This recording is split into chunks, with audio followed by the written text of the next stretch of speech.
तो lecture number 36 में हमारा वेलकम है।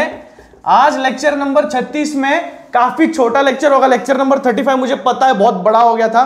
तो लेक्चर नंबर 36 में आज हम थर्मोडायनामिक्स में इंटरनल एनर्जी के कंसेप्ट को थोड़ा डीपली स्टडी करेंगे और इनके कंडीशंस को शायद से हम इस लेक्चर में लेंगे या फिर नेक्स्ट लेक्चर में, ठीक है। क्योंकि थर्मोडायनामिक्स हमको आराम से करना है, कोई जल्दी नहीं है ना, कोई गड़बड़ कोई घाई नहीं है। तो लेक्चर नंबर 36 में आज नोट डाउन कर लो, आज का टॉपिक होगा इंटरनल एनर्जी पेश करके लाया हूं मेरे शेरों के लिए, ठीक है। तो मेरे शेरों चीतों देख लो, इंटरनल एनर्जी जो है, इंटरनल एनर्जी के सबसे पहले कंसेप्ट को समझ लो आप। इंटरनल एनर्जी यानी कि जिसको यू से डोनेट किया गया है, यहाँ पे जिसको यू से डिनोट किया गया है, यू से डिनोट कर किया गया है। इंटरनल एनर्जी यानी कि किसी भी सब्सटेंस में एक स्पेसिफिक अमाउंट की एनर्जी होती है, किसी भी सब्सटेंस में या किसी भी मॉलिक्यूल में एक स्पेसिफिक अमाउंट की एनर्जी होती है। मॉलिक्यूलर लेवल पे देखें तो अलग बात है, लेकिन सब्सटेंस पे, ठीक है, उस लेवल पे देखें तो अलग बात है। किसी भी सब्सटेंस में एक स्पेसिफिक अमाउंट ऑफ एनर्जी होती है, यानी कि क्या, internal energy is basically the addition, summation, we can say summation of all the kinetic energies and potential energies present in a substance, ठीक है। सारे kinetic energy और potential energy का summation हम कह सकते हैं इंटरनल एनर्जी। अब इंटरनल एनर्जी जो है उसको स्पेसिफिकली मेजर नहीं किया जा सकता कि इंटरनल एनर्जी अभी कितनी है। अगर इंटरनल एनर्जी में चेंज आता है कुछ, तो उसके इनिशियल स्टेट और फाइनल स्टेट का हमको चेंज इन इंटरनल एनर्जी हमको मिल सकता है, जो कि हमारा मैटर ऑफ इंपॉर्टेंस है, that is delta U, that is change in internal energy which is a decrease in internal energy और an increase in internal energy, ठीक है। हमारे जरूरत के लिए यही काफी है फिलहाल, ठीक है। अभी फिलहाल वो काइनेटिक एनर्जी कितनी पोजेस कर रहा है, पोटेंशियल एनर्जी नहीं है, so kinetic energy equal to internal energy कितनी वो पोजेस कर रहा है, कितनी नहीं है, मोशन में आने के बाद कितना होगा। इन सब से हमको पॉइंट टू पॉइंट लिमिट पे इंटरनल एनर्जी निकालने की जरूरत नहीं है। हमको सिर्फ इतना जानना है कि इंटरनल एनर्जी में चेंज कितना हुआ है, इंटरनल एनर्जी में चेंज कितना हुआ है। अब स्पेसिफिकली इसको मेजर नहीं किया जा सकता, ठीक है, इसीलिए इसको इन टर्म्स ऑफ हीट और इन टर्म्स ऑफ वर्क हम मेजर करते हैं। अब हीट और work, this both are some kind of energies, ठीक है। यहां पे बेसिकली मैं मुद्दे पे अगर आ गया, मुद्दे पे आने वाली बात यह है कि इंटरनल एनर्जी में, internal energy is basically the addition of heat and work, ठीक है।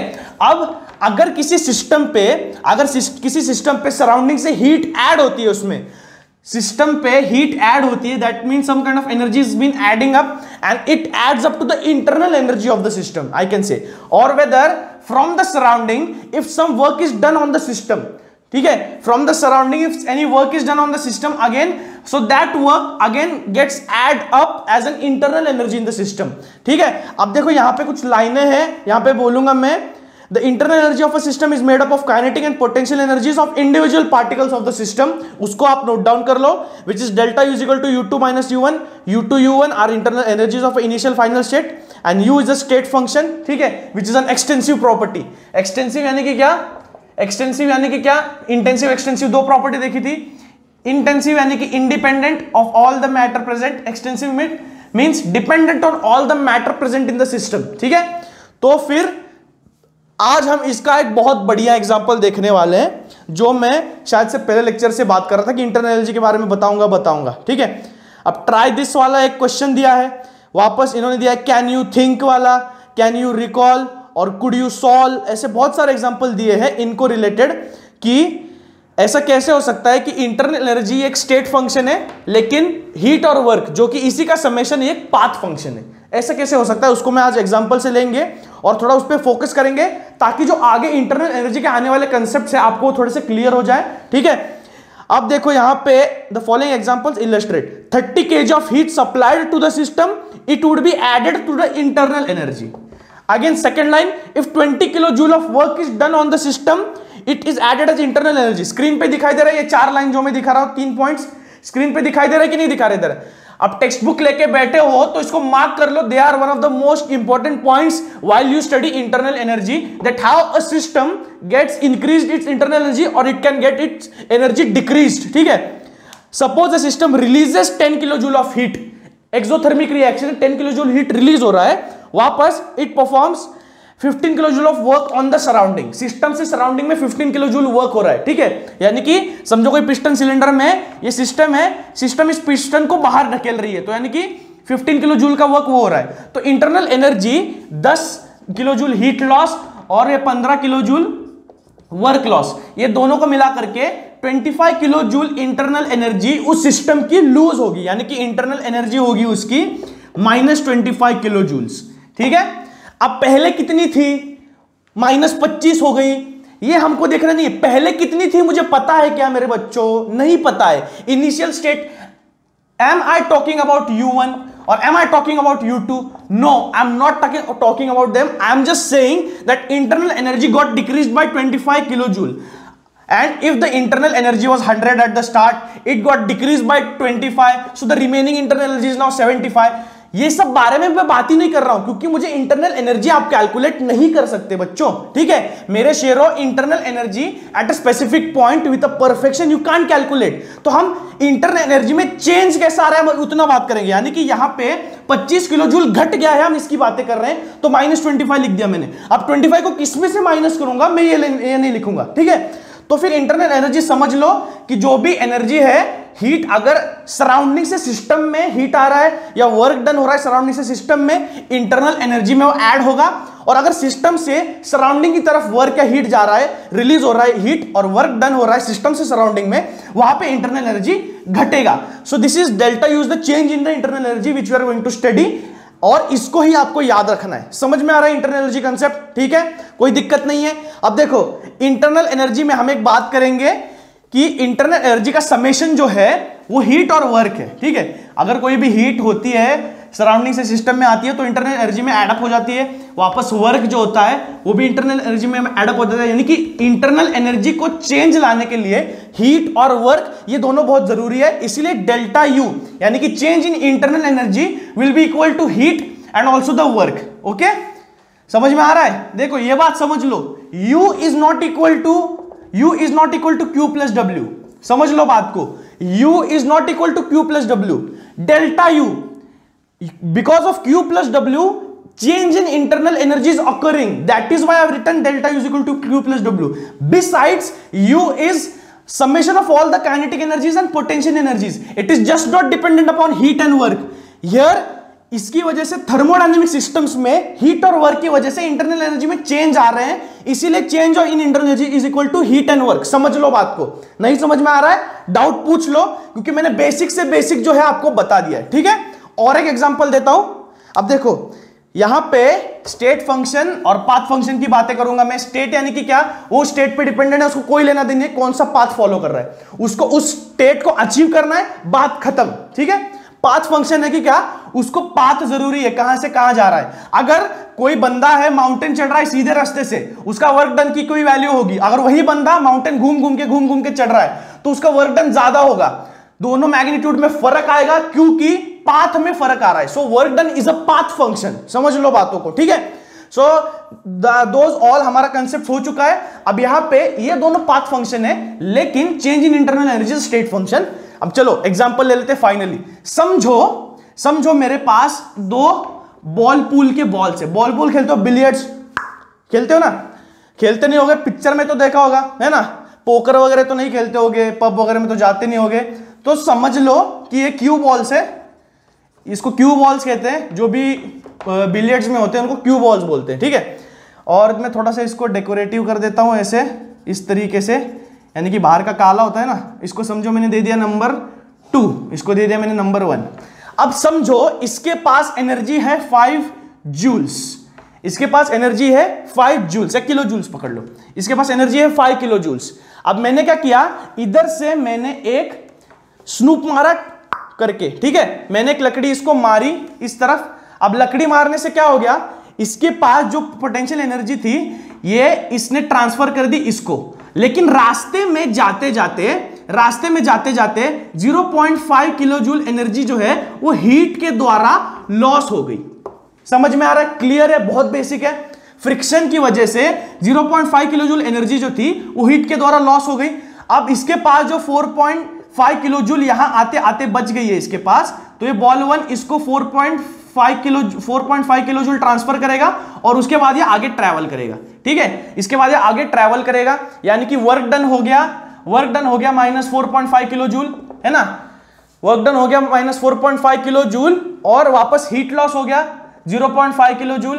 ठीक है, अगर मैंने चेंज इन इंटरनल एनर्जी निकाल लिया तो मेरा आ जाएगा W प्लस क्यू, यानी कि -0.5 प्लस -4.5, यानी कि -0.5 -4.5 which is approximately equal to -5 kilo joules. ठीक है, समझ में आ रहा है? This will be the change in internal energy.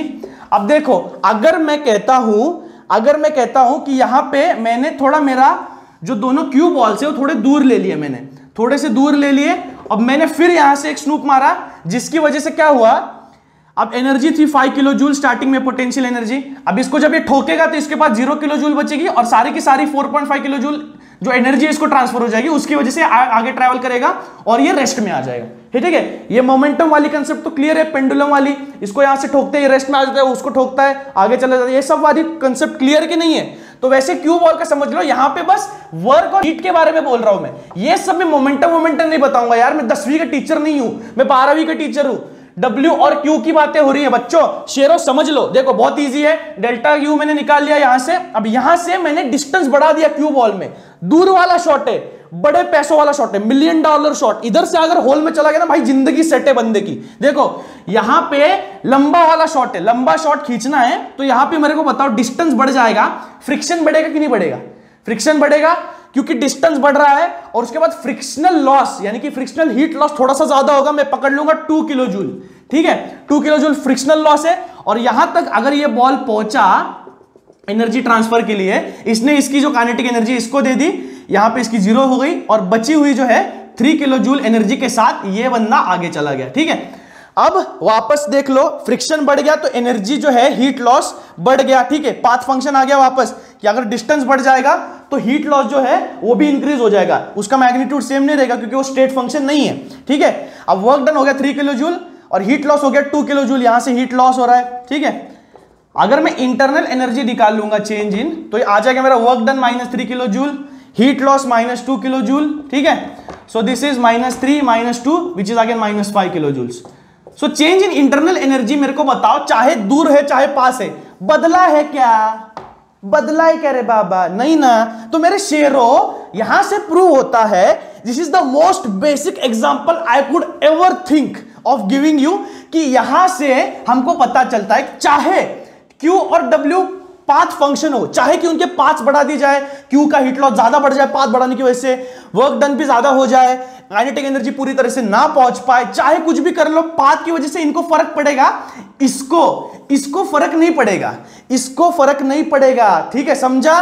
तू समझा श्याम? इसको फर्क नहीं पड़ेगा रे, क्योंकि इंटरनल एनर्जी जो है ना, internal energy it is not genuinely internal energy, it is change in internal energy which is occurring due to heat and work losses. ठीक है, तो यहां पे चाहे डिस्टेंस बढ़ा दो, हीट और वर्क साइमल्टेनियसली उतना ही समेशन लेकर के आएंगे जो कि इंटरनल एनर्जी बनेगी।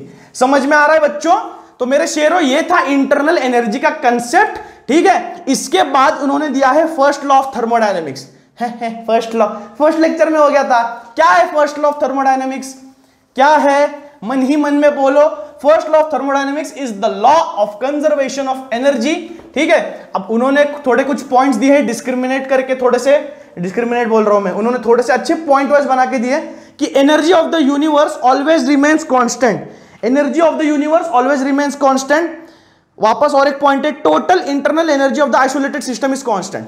टोटल इंटरनल एनर्जी, चाहे डिस्टेंस बढ़ा दो चाहे कुछ बढ़ा दो, टोटल इंटरनल एनर्जी जो है या चेंज इन इंटरनल एनर्जी जो उतनी ही रहेगी, बदलेगी नहीं। उसके बाद energy is neither created not destroyed, it can be only be converted from one form to another. ये भी हो गया हमारा। All about statements are equivalent and correct and proved by the law of universe. ठीक है, आगे है हमारा इंटरनल एनर्जी का concept, formulation for the first law of thermodynamics. Formulation यही है फॉर्मुलेशन की चेंज इन इंटरनल एनर्जी जो है वो हमारा डिराइव होता है Q प्लस W से, और in an infinitesimal small terms I can say du is equal to dq plus dw which is in differential form we can say, and this is the formulation for the first law. Okay, इसको note down कर लो अच्छे से। तो I hope इसको note down कर लिया होगा। अब फर्स्ट लॉ ऑफ थर्मोडायनेमिक्स के जो कंसीडरेशंस है, यानी कि अलग अलग प्रोसेसेस पे क्या होगा, आप उसको एक बार देख लो। आइसोथर्मल में क्या होगा जब ये लेकर जाएंगे, एडियाबैटिक में no loss of heat to the surroundings of Q is equal to 0, तो यहां पे सब्स्टिट्यूट कर दो Q इज इक्वल टू 0, तो delta U is equal to be W आ जाएगा। तो ऐसे ऐसे कंडीशन से आप पढ़ लो, एक बार रीड कर लो, नहीं तो अगले लेक्चर में तो हम लेने वाले हैं, ठीक है। तो ऐसे जो कंडीशन से आप इनको देख लो। अगली बार हम आएंगे सेकेंड लॉ के साथ, कुछ न्यूमेरिकल्स के साथ, उसको देखेंगे, कंसेप्ट्स को देखेंगे, ठीक है। उसके बाद एंथैल्पी करके एक नया कंसेप्ट है आपके सामने, उसको भी मैं एक अच्छी तरह से पेश करके आपके सामने रखूंगा कि आपको समझ में आए। रिलेशनशिप होगा थोड़ा सा, ठीक है, किसका, एंथैल्पी का और कहा गया इंटरनल एनर्जी का, ठीक है। इन दोनों का रिलेशनशिप के बारे में थोड़ी सी बात करेंगे और उसके बाद वर्क डन, फिर से वही डेरिवेशन, और फिर बहुत अच्छे कंसेप्ट से एंथैल्पी को लेकर के हेस लॉ है, उनको भी सीखेंगे। जल्दी से जल्दी थर्मो खत्म हो जाएगा और पता भी नहीं चलेगा कि यार इसमें हार्ड क्या था, ठीक है। तो ऐसी बातें होंगी आराम से लेक्चर नंबर 36 को। तो आज हम यहां पूर्ण विराम देंगे। तो मेरे बच्चों, अगर आपको लगता है कि टीचिंग जेन्युइन है, अगर आपको लग रहा है कि जो भी चल रहा है वो आपके सहमति के लिए, आपके फ्यूचर के लिए अच्छा है, तो इसको ज्यादा से ज्यादा शेयर करो, लाइक करो और सब्सक्राइब करो। जितना ज्यादा प्यार दोगे उतना ज्यादा मुझे मोटिवेशन मिलेगा कि मैं आपको अच्छी तरीके से सिखा सकूं, ठीक है। Suggestions are welcome, each and everything is welcome, ठीक है। डाउट्स हो, कमेंट्स हो, जो भी हो, they are pleasurely welcome. Telegram channel है हमारा DCC दीक्षा कोचिंग क्लासेस, उसमें आप कमेंट कर लो, ठीक है। तो तब तक के लिए I will take your leave, मिलते अगले लेक्चर में मेरे शेयरों, तब तक के लिए थैंक यू।